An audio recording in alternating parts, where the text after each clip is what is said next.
Wide World of Sports. This is a round 2 match between Alison Fisher and on screen at the moment, Tom Kury. He's a former winner of the Classic back in 1987. And he's been in fairly good form so far this tournament. And he's first off on lane 11. And perfect start there by Kury. A strike to open up with, and that'll be a great confidence booster. That will be, Chris. I was talking to Tom while he was down there practicing. He's using the same ball, I believe, as yesterday, but he's taken the... well, he's put more of a shine on the ball, and he's taken the roughness off the ball to get better adhesion. Alison Fisher, nicknamed Alf, from Zilmere in Brisbane, 37 years of age, self-employed. Won both state and national masters titles, 3 times member of the Queensland team. Her reply, almost, leaving a pin standing. Important, though, Terry, that she closes up here. Very important. You can't emphasise enough the importance of closed frames. You leave a frame open, you just let your opponent jump all over you very, very early. She's got a game high of 300, a series high of 685. In round 1, she beat Tony McFarlane 235 to 226. That was a great match. So she won't buckle under the pressure. No, I don't think... It wouldn't surprise me to see an upset here. I personally have gone for Tom, but... Yeah, spares it up, well done. And of course, in this year's Coke, the ladies take on the men. In previous years, we've had men and women in separate divisions as we watch this spare. Yes, well, she throws the ball down there, and it's pulled inside, Chris, on that shot just a little bit, to cover it well anyway.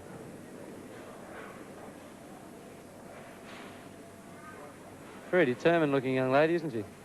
Very much so. Confidence player to the hilt. She averaged 199 in the seedings. 14th she wound up. A high game of 245.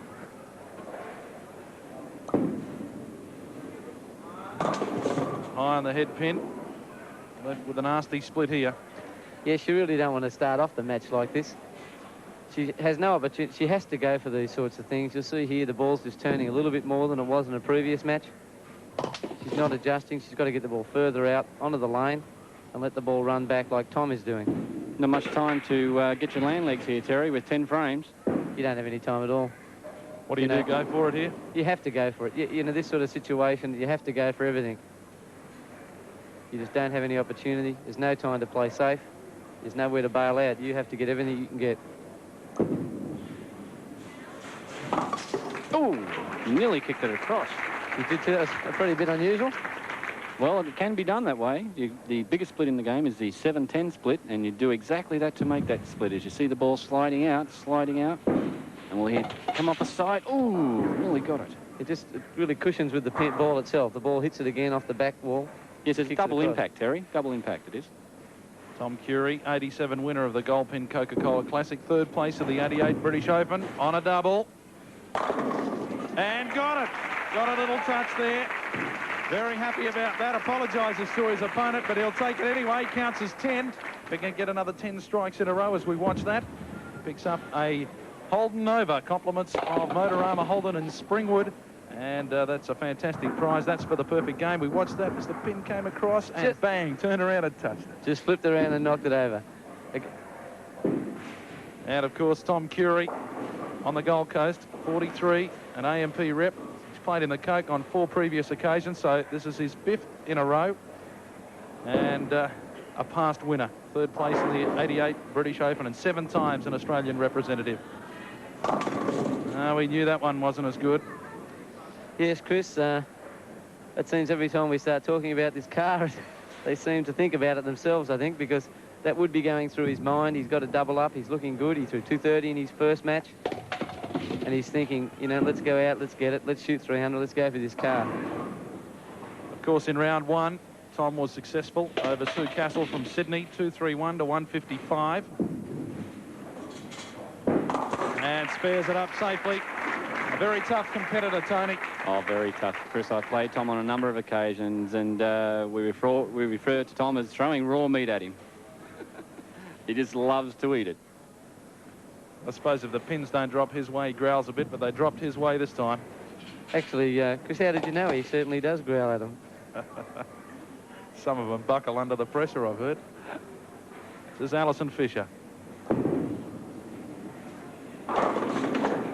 Still can't get that strike. She so desperately needs to keep in touch with Kury. Yes, but she did get the ball out wider and kept the ball off the head pin. At least now she's playing a better line. She's getting the ball out wide. Wasn't happy with the footwork there for some reason, but what do you think, Tony? Did she stick a little? Yes, just didn't quite slide as normal on that shot. Look down at the foot, and we see there the 2-pin remaining. She seems to be a little bit tentative today, not as aggressive as what she was in her previous match. Yeah, in the first match, she really went for it, didn't she? Oh, pumped up, very much so, very much so. Just playing a little bit tentative, I think. Like to see her get out there and get more aggressive, get pumped up. There it is, no problem with the spare. Closes that frame. We'll have a look at her footwork here. Yes, you'll see she actually looks a little pigeon-toe with the left foot there, but walks straight down her foot again. Square with the foul line. Doesn't matter what you do after you let the ball go. You want to be square with your foul line, shoulders square. That's good. That was a good spare. 3 frames down. Alison Fisher can still smile. She's trailing Tom Kury by 21 pins. For the 1989 Coca-Cola Classic. Alison Fisher on screen. She's in a round 2 match with Tom Kury, a former winner of this tournament, under a lot of pressure. Spared up the 3rd frame, coming off a spare. Trailing by 21 pins. This is it. She's got to start putting something together, Terry. She does. She really would like a strike now. Right now. She wants this one bad. Went Brooklyn, and it's been fairly successful in the tournament so far, but not this time. No, that one got away a bit there, Chris. Ran a little bit too far past the Brooklyn, this one. We'll see her drop it a little bit at the foul line there. Runs across the front of the head pin and leaving the number 5 in there. Yes, I was talking with Dana. Most Australians seem to miss to the left, Tony. They all seem to put it down short rather than miss right. Yes, it is a characteristic, Terry. There are times when, of course, you know that we can't go out there and miss to the right, and it makes you a little bit tentative, and you tend to usually pull it inside. Also, the swing of the ball sometimes naturally comes inside itself. Fisher now looking to spare up. Yeah, gets a touch to it. That's all you need. Disposes of the 5-pin, closes up the frame in the 4th. We see the ball going down here. It's, again, a little bit inside. It's going away to the left again. Ooh, that wasn't as confident as it looked. No, I wouldn't have walked away from that one. That could have just taken right off there and missed completely, but she seemed confident with it, knew what it was going to do. I'm quite sure the crowd here at Logan City would have made aware of what was happening. Kury's reply. 8 pins down. He's not happy either. Well, that would have been a shot that Tom's not happy about. He likes to throw a good ball. He likes to take that 5-pin. Everyone seems to feel that it's a great shot to play. It looks spectacular. But if you play that shot, you play light in the pocket and don't catch the fingers, you can miss. Terry, the calling in the game is that no drive, no 5, we call it. And without the 5-pin going over, the set 5 and the 7 that he's left is very difficult to make. He did pick one of these up in his earlier match, though. So let's see if he can get this one.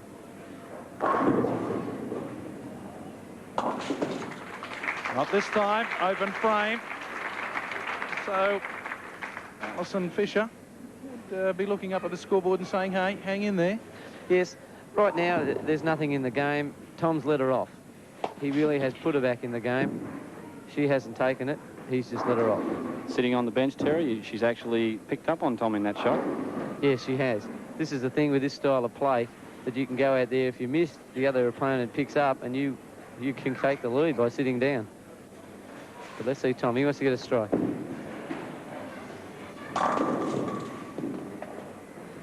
Oh, he's not happy. Not a happy man, and he'll be growling at that pin, I tell you. He'll be growling at himself right now.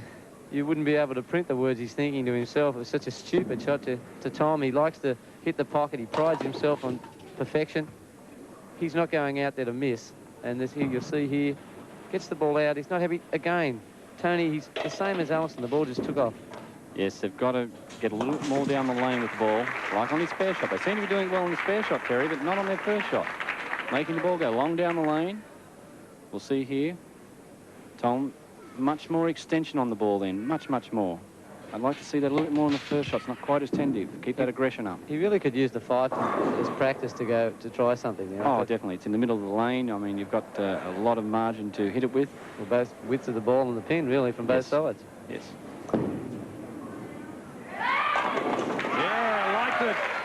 liked it. Why wouldn't she? This is bringing it back into the match.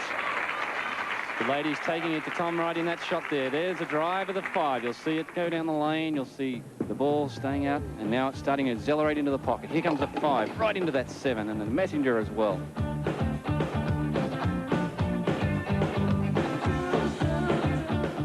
Logan City Lanes, that's Alison Fisher. Deep in concentration. She's trailing by 10 pins. Both bowlers coming off open frames at the bottom of the 6th, so we're at the top of the 7th.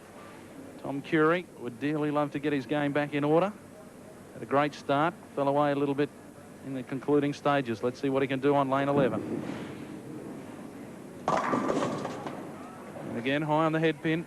Again, he's just gone high on the head pin. They're really playing the wrong part of the lane at the moment. No follow through on that one, Terry. We see here Tom dropping the ball very short. His arm doesn't extend out. It extends through, but not out. He threw the ball, but not out.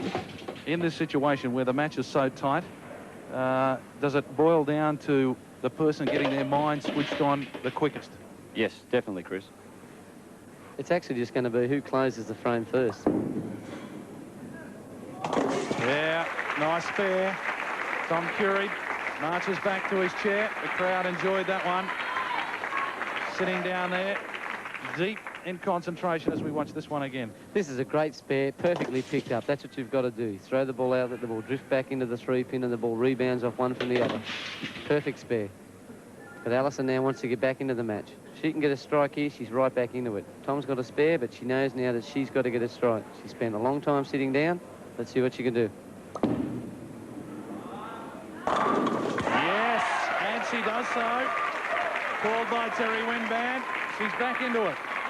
That'll lift her up very much, Chris. That one there will get her confidence going. You can see now she's starting to look aggressive. She's starting to think, OK, that's going to turn it for me. Come on, turn over. There we go. Get that 6. All right. We watch the ball coming through.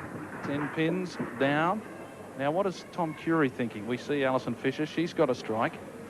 She's clawing her way back into it. What does Tom do? Does he look at the scoreboard, or does he think, right, I've got to strike out from here on in? Tom should be just sitting there worrying about his own game, but he looks a worried man. I think at this stage, well, the looks of it, what's going through his mind is he's not doing so well, and if she gets a strike, you're on back under the whip. Yes! And that's a double for Alison Fisher. Could we be in for a boil over here at Logan City Lanes? Well, Chris, you've seen there, Alison just turned the match with 2 shots. She's turned the match. She's now got a psychological advantage, and that is the key situation. The Brooklyn strike again, getting it again. Yes, I was just going to say that during Alison's match before, the Brooklyn strike was the turning point. Here it is again being the turning point. And she can really get humped up here and get back into it. Right now, the match is dead even. Let's see what Tom can do. Now. Yeah, he called it. And they're going strike for strike, these two, Tom Kury and Alison Fisher. You had them married for a second, Chris. They're good friends, but not that close. See the ball crossing over one more time. It says, all right, well, it's 10 in the pit. It's on the board. Keeps me in the match. Interesting situation. Both bowlers are bowling with a porous type bowling ball, a hooking type bowling ball. And they're both bowling a similar line, and they're both ending up in the same place, Tony. They're both pulling it left and both going through the nose and going Brooklyn. Very similar role, actually, Terry. There's not much different whatsoever. It's interesting. They are both playing the same line and getting the exact same results. Oh, here's where the toughness in Tom Kury comes out. He's made it a double and puts pressure back on his opponent. You can hear those teeth clenching then, Chris, that growl. I thought it was grinding. He was looking for his bit of meat for the day. Yes, the butcher's just arrived. Oh, he is tough, Tom Kury. You've seen that in the 87 Coke when he took that one out. Now it's all up to Fisher. She can get one more here. It's a 3 in a row, a turkey for her. Let's wait, lane 12. Oh! Run comes to an end. Had that 5-pin fallen over there, Chris, we would have had a tied match at that stage. At this stage, Tom's just got a little bit of advantage as Alison see the ball go down here. Goes a bit too long. She says, come on, come on. Really a good example here of, like, Tom is all strength, Alison isn't, that anyone can play the game. Anybody can, Terry. It's not a physical game at all. It's purely a touch game. Your personal touch, your personal influence out there.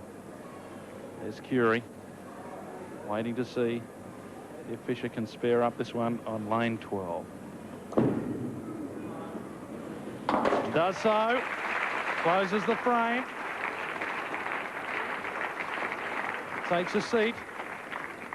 We'll have a look at this one again. Well, this is good. She just goes down, gets a spare, says thanks very much. Now she's just got to sit down on the bench and wait to see what Tom does. And that's it, the end of the foundation frame. In this, the second round match between Kury and Fisher. And at the moment, Kury holds a 1-pin advantage. Back to Logan City Lanes. This is a round 2 match of the 1989 Goldpin Coca-Cola Classic. Alison Fisher and Tom Kury doing battle. It's the battle of the sexes. And at the moment, there's nothing in it, so it's very important here that nothing is missed. This is true. If Alison can strike out here, it forces Tom to stay clean. He must close the frame to win the match. So there's still very much a good match going on here. And as we've seen in the past matches, it can change at any instant. Yes, and she's cleaned one up. And the crowd appreciating that one. Plenty of support here for Alf, as she's affectionately known. That 5-pin in her previous frame now becomes very costly, Chris. She could have taken a lead if that 5-pin got over, but she's thrown the strike here and she's got the opportunity to throw one more in the 11th. Put it right to Tom. Yeah, so there's no stage is she given up here. This is really a good match. This is great to see. It's actually great to see the women coming out here competing against the men. This game is really wide open at this stage, and it's going to put the wood back on Tom, and he's got a lot at stake. But here's Alison. She just wants to take her time, prepare herself properly, and get in and throw one good shot, because that's all she needs is just one shot.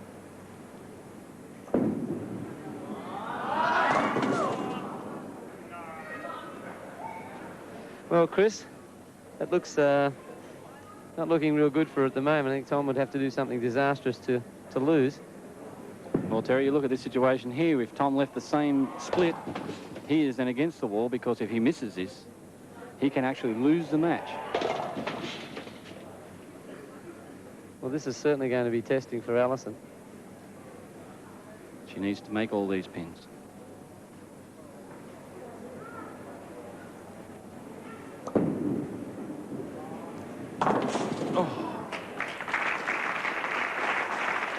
Alison Fisher throws her last ball in the 1989 Coca-Cola Classic. She'll finish with a 180. Now it's up to Tom Kury. Situation like this, as we see Alison throw the ball, and she says, well, come on, 2 of the 3, that's not bad. Tom can now only lose the match, Chris. He cannot do anything else but. He's got the match won if he makes a spare.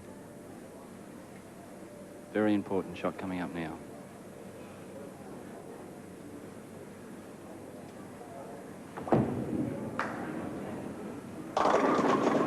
Well, he goes one better, takes the strike.